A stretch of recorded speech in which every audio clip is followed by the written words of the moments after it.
Kutsilyo nga namin yan. Nakita ko nga, hinuhugasan ni Mama yan. Yan po. Si Mama po ang pumatay. Pero, napag-utusan lang nga po siya.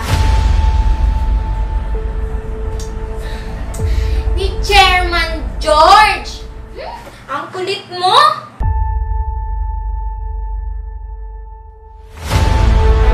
Alam ko naman ang karapatan ko, sir. Tawang ina! Tawang ina mo! Ay, hindi ko! Hindi na ako natatakot! Nagsasabi nga ako ng totoo! Nagsasabi nga ako ng totoo! Bakit? Pinagbibigyan